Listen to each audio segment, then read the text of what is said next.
Je suis née en pleine campagne en Matapédia de parents catholiques et pratiquants. Et ma mère, surtout, tenait à ce qu'on suive le plus possible, allant même jusqu'au chapelet à genoux, écouter à la radio durant certaines périodes. Je me souviens bien, là, durant le carême avant Pâques. J'ai toujours cru en Dieu.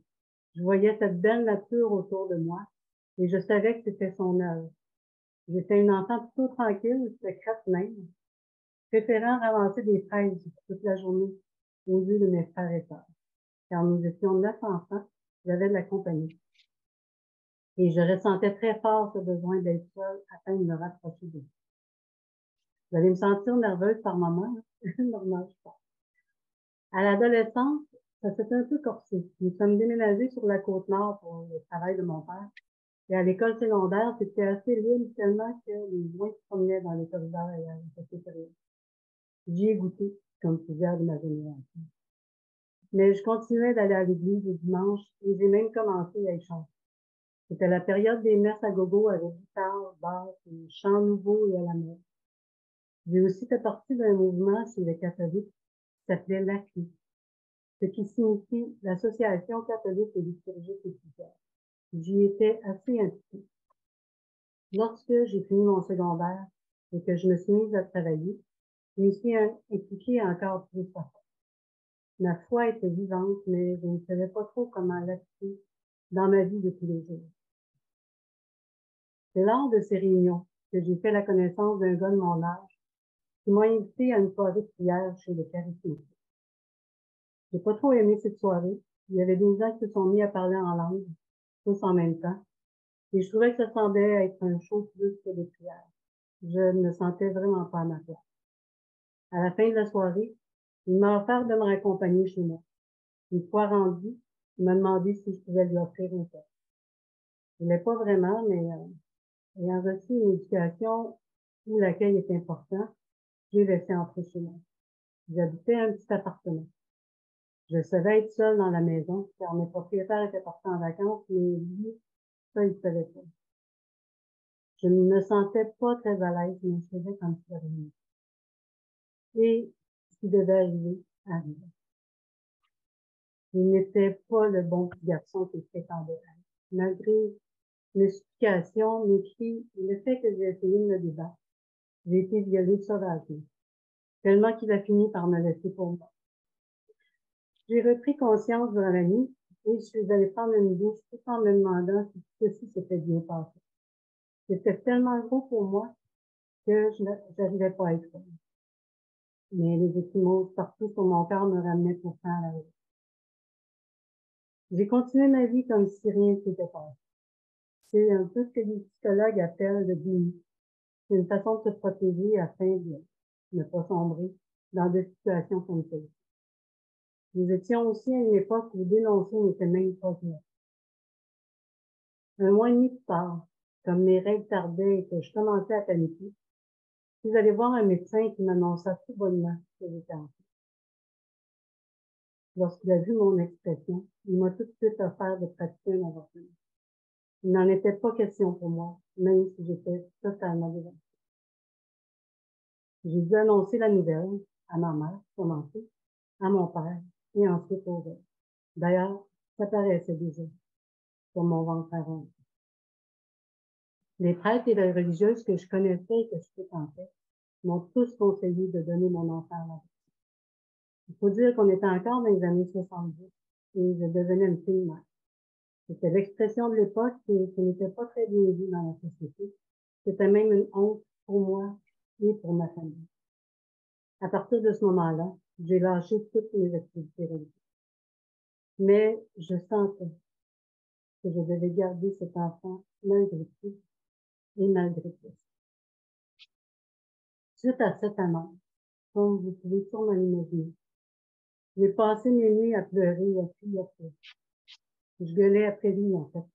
Et je lui disais, mais pourquoi me passer à moi? Moi qui te sers presque tous les jours et tous les soirs, etc., etc., et je comprenais plus rien. Et un certain soir dans mes pleurs, j'ai lâché prise. Et j'ai senti comme une présence qui était intensement. Je n'ai pas entendu sa voix, Mais dans le fond de mon cœur, j'ai su que c'était Dieu qui était là et qu'il m'accompagnait et qu'il me soutiendrait dans cette aventure. Je lui ai alors répondu, d'accord, j'accepte. Maintenant, prends soin de moi et de mon enfant. Guide-moi. Ces paroles-là m'ont suivi comme si c'était hier. Car je savais absolument pas quoi faire de lui. J'ai alors cessé mes pleurs et j'ai continué notre vie, sans trop réfléchir. Ne pas trop réfléchir dans pareille circonstance pourrait sembler bizarre, n'est-ce pas? Mais parfois, ça fait le bonheur des innocents. Et l'innocente, je l'étais. Et c'est Dieu que je le suis encore. Ça a été ma première expérience de la présence si profonde de son amour pour moi, de l'immense tendresse ressentie en sa présence, du calme absolu qui s'était installé dans mon cœur. Il y aura plusieurs épisodes difficiles tout au long de ma vie où j'aurai à expérimenter cette divinité. C'était impossible à cette époque, à cette île où je m'avais, de travailler et d'être seule avec mon enfant. Les garderies, ça n'existait pas encore et les gardiennes étaient très chères. Il n'y avait que l'aide sociale qui m'attendait et je ne voulais absolument pas. Comme j'ai perdu mon emploi étant enfant, je suis retournée vivre chez mes parents pour poursuivre ma vie, sans savoir ce qui adviendrait de moi et de mon enfant. Triste, je me résignais à poursuivre ce chemin qui m'était destiné. À mon 8e mois de grossesse, mon grand-père étant récemment décédé. La famille cherchait une solution pour ma grand-mère malade. On a donc pensé à moi afin de garder ma grand-mère qui vivait à Montréal cette époque. Petit clin d'œil. Me voilà donc, une fois que j'ai accouché, déménagée à Montréal afin de prendre soin de ma grand-mère, que je connaissais à peine, et de mon bébé. C'est avérée une merveilleuse petite fille. Elle est devenue d'ailleurs une femme magnifique qui a fait de moi une grand-maman complète. Durant ce séjour à Montréal, je continuais à aller à l'église et j'ai repris le chant durant la nuit. Lorsque ma grand-mère est décédée à son tour, je suis allée vivre avec mon copain de l'époque, avec qui je suis demeurée 5 ans.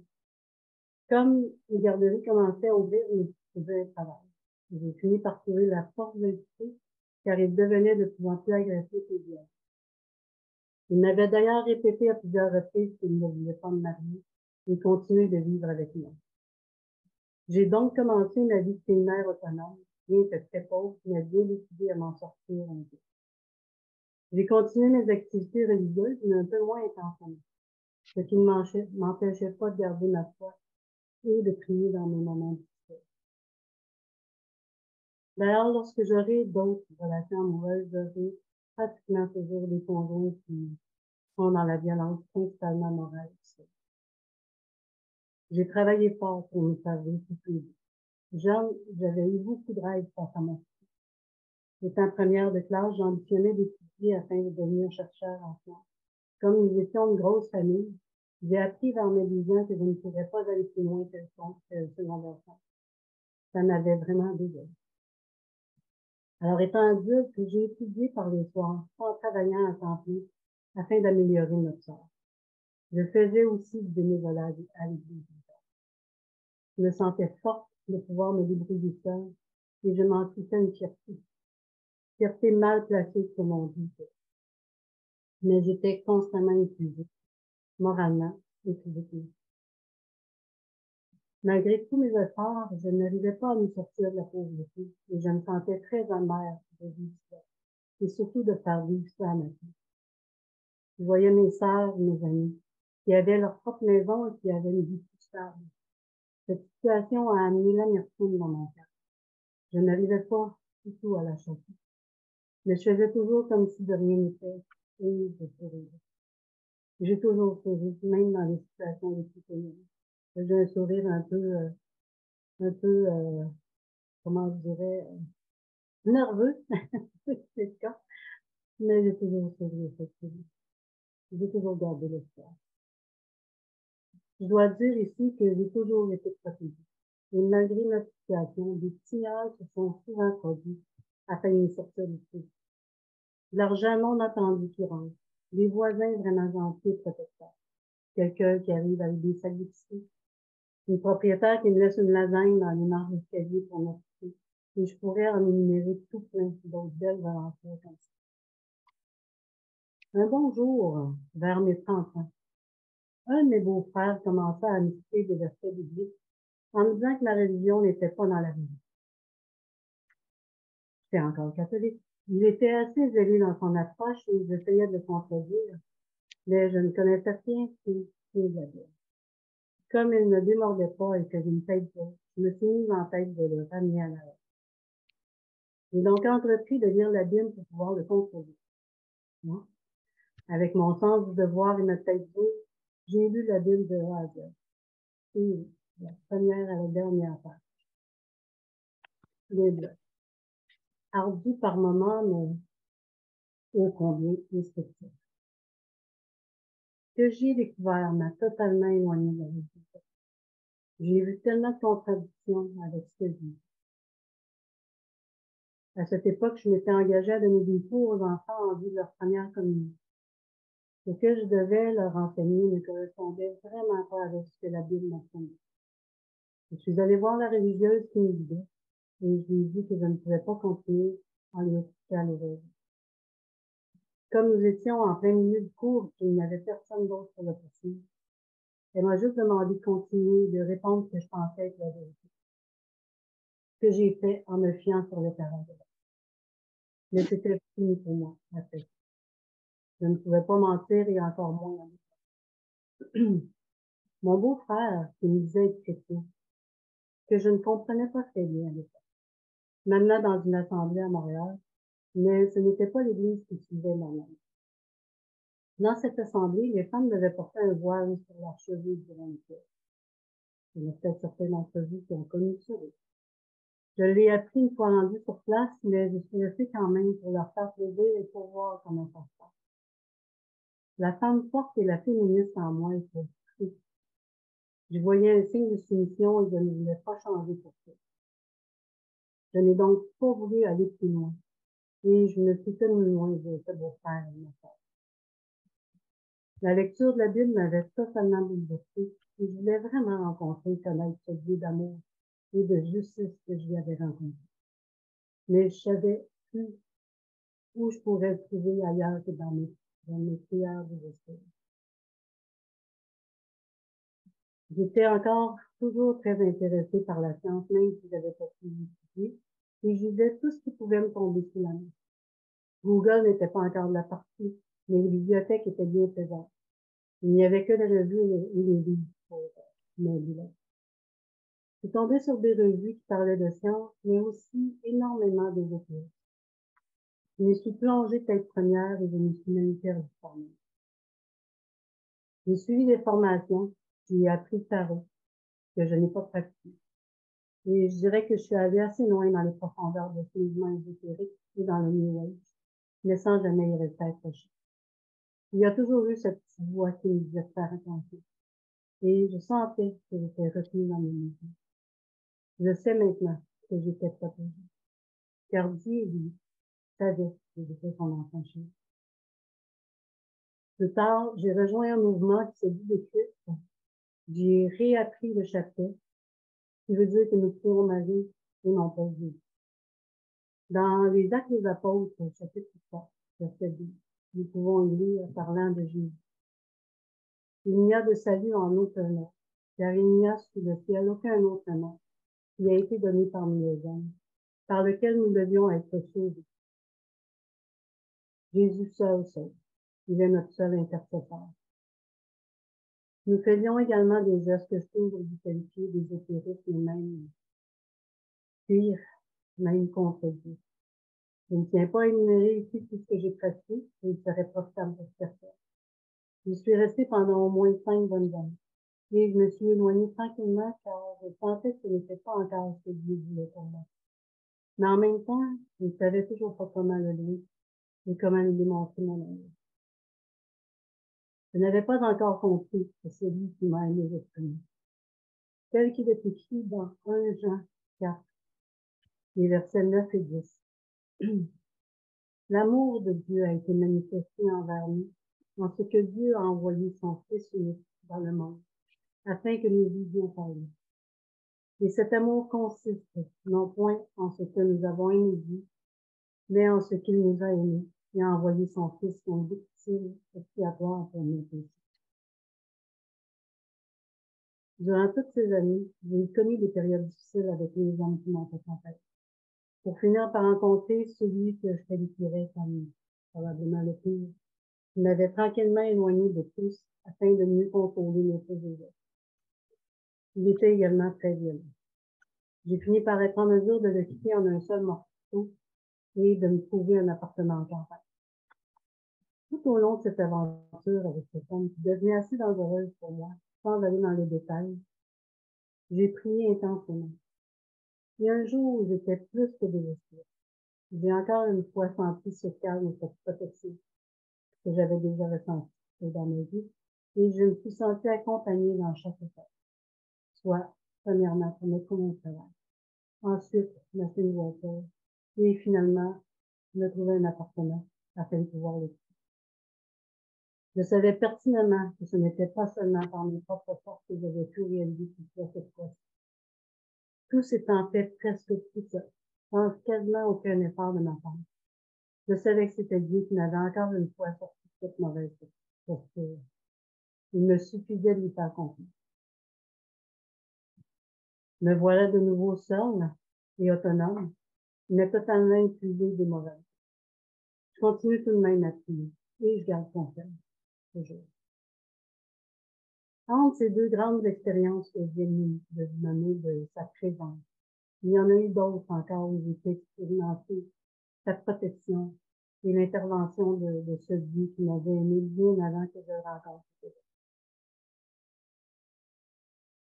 Quelques temps plus tard, là, je suis rendue début soixantaine. Un ami de jeunesse qui m'a retrouvée via Facebook me contacte. Nous nous voyons à quelques reprises et j'en suis vraiment très heureuse. Je sens toutefois qu'il est différent de celui que j'avais connu et je me questionne. Le soir, au téléphone, je pose des questions par rapport à cette différence que je sens en lui. Il finit par me révéler qu'il est chrétien et qu'il suit Jésus depuis plusieurs années et que ça a complètement changé sa vie.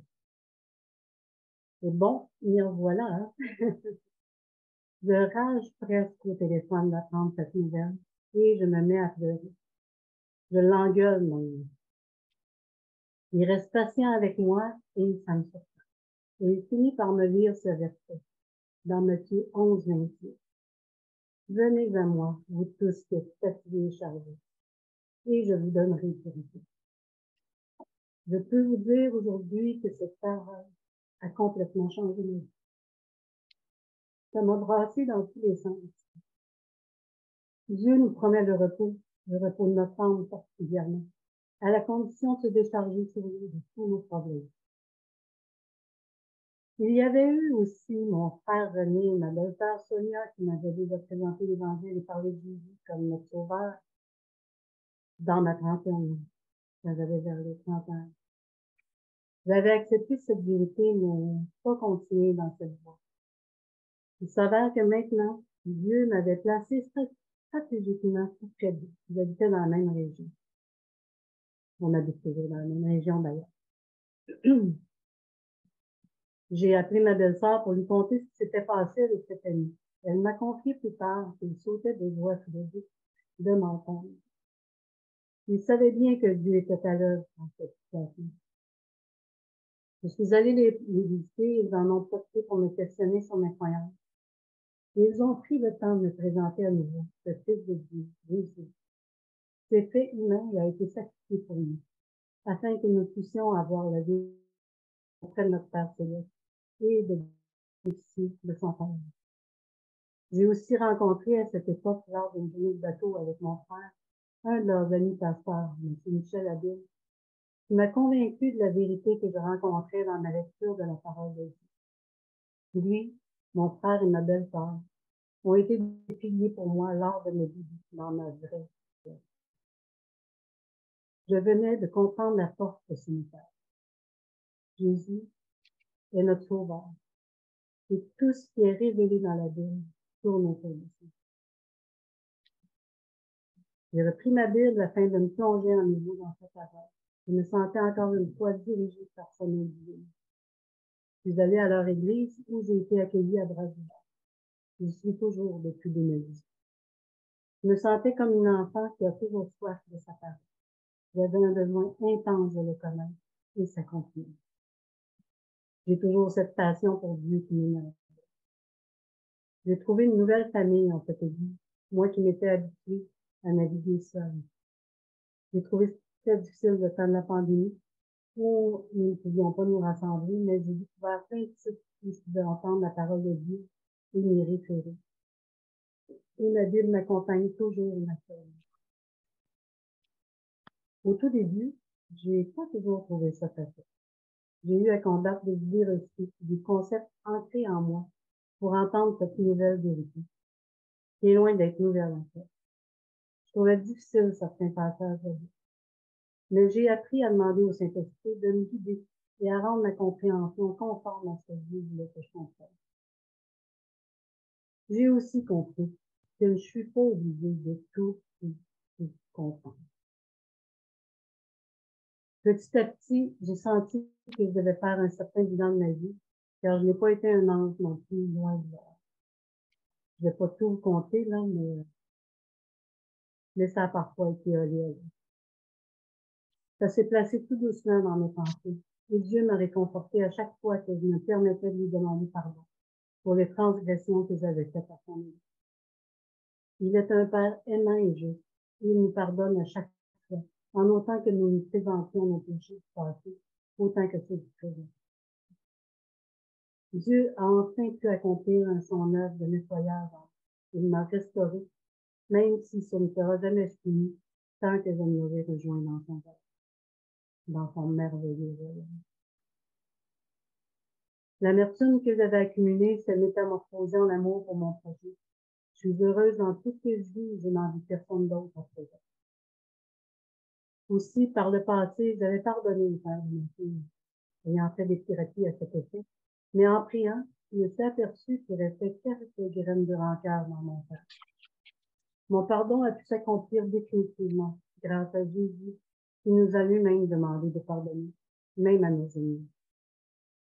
N'est-il pas de mentionner dans la prière de notre Père, qui nous est offerte par Jésus d'ailleurs? Pardonne-nous nos offenses, comme nous pardonnons aussi à ceux qui nous ont offensés. Par rapport à la soumission, j'ai aussi fait la part des choses. Il y a une différence entre la soumission à l'homme et la soumission à Dieu. En tout cas, c'est ma réflexion de ça. Être soumise à un homme violent, tel qu'on l'entend en tant qu'humain, n'est pas nécessairement la volonté de Dieu. Être soumise à Dieu veut plutôt dire agir selon la volonté de Dieu. Cette confusion nous empêche trop souvent de nous approcher de Dieu. En tant que femme, il faut parfois briser ce modèle et remanier notre femme. Ayant dû faire de moi une femme forte, j'ai aussi appris, en lisant ta parole, que je pouvais enfin déposer mon fardeau sur ses épaules et me reposer un peu, en demeurant active naturellement. Et en fait, je me sens encore plus forte intérieurement, avec Dieu et Jésus dans moi. Je remets maintenant complètement nos vies en eux. On le sait tous, la vie n'est pas toujours facile sur cette terre, mais il faut garder courage. Jésus lui-même nous a dit dans Jean 16, verset 37, « Je vous ai dit ces choses, afin que vous ayez la paix en moi. Vous aurez des tribulations dans le monde, mais tenez courage, j'ai vaincu le monde. » Sur la croix, et par sa résurrection, il a vaincu le monde. J'aimerais maintenant vous partager un petit souvenir de ma tante Denis. Je cours dans le champ près de chez moi et je me laisse pied sur un morceau de verre. Ça saigne abondamment. Je ne peux pas marcher dessus, le verre étant toujours là. Mon père vient me chercher dans le champ, me prend dans ses bras et il me soigne. Je me sens protégée. Dieu, notre Père, fait de même pour toutes les blessures internes que nous avons subies. Il nous console, il nous réconforte, il nous soigne et il nous protège. Je voudrais vous dire en conclusion, particulièrement à ceux qui se posent encore des questions concernant la Bible, la venue de Jésus et la parole de Dieu. Je vous invite à ouvrir une Bible et à aller lire dans Jean 3, verset 16, qui dit ceci. Car Dieu a tant aimé le monde qu'il a donné son Fils unique, afin que quiconque soit en lui ne périsse point, mais qu'il ait la vie éternelle. Dieu nous a aimés dès notre conception, et même avant même notre conception, il veut nous voir près de lui dans son royaume, à la fin des temps, mais il faut tout d'abord croire en lui et en Jésus-Christ son Fils, et demander à son Esprit Saint de descendre en nous. Alors, je vous invite à prier, à prendre votre Bible. Et si vous n'en possédez pas, vous en trouverez dans chacune des églises chrétiennes ou dans les librairies chrétiennes, et à vous abreuver de sa parole, tout en demandant à son Saint-Esprit de vous guider et à ouvrir votre cœur à sa parole. Et pour terminer, j'aimerais vous amener vers d'autres réflexions concernant ces promesses, ces merveilleuses promesses.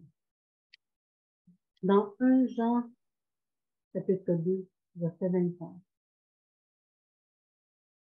ça dit, et la promesse qu'il nous a faite, c'est la vie éternelle. Et dans Apocalypse 21, verset 4, il est aussi dit, il essuiera toute larme de leur vie, et la mort ne sera plus, et il n'y aura plus ni deuil, ni cri, ni douleur, car les premières choses ont disparu. N'est-ce pas merveilleux? Alors, on vous tous être dans son rêve.